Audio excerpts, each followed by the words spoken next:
we thought it was going to be a light week to start with, and for the most part, that seems to have been the case. But then we had a couple of major personnel issues, frankly, that seemed to have come up.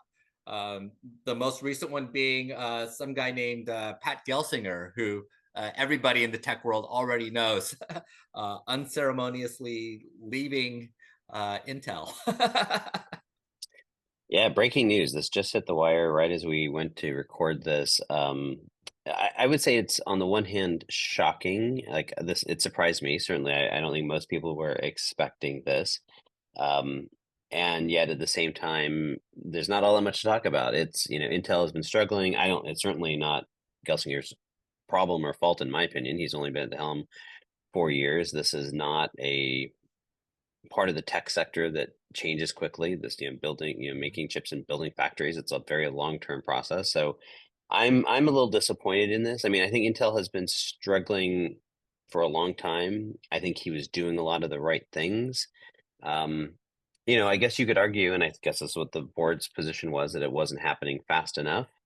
But what I'm fairly unimpressed with from the board's perspective is like, okay, so you think simply removing him is going to solve the problem?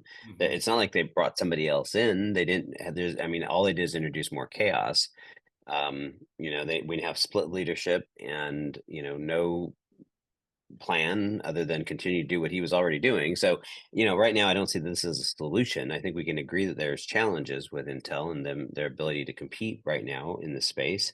But I don't see how this is helping. Although interestingly, the stock rose on the news, so the stock market apparently thinks this is good news. But yeah, not sure.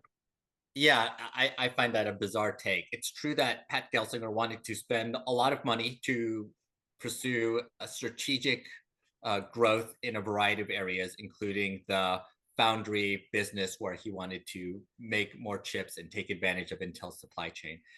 But it's not really a secret that when Pat Gelsinger came into the company, he was dealing with 2 decades of technical and business debt of Intel just sitting on its laurels and having become this bloated behemoth of a company. And that's a lot to fix. I do think there were a couple of strategic mistakes that were made on the Intel side.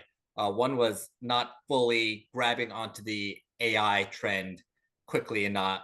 And the second being not fully taking advantage of the systems and platforms partnering experience that Intel had to be able to make it to the next level when Pat came in. I do think that there's more that could have been done in both of those areas.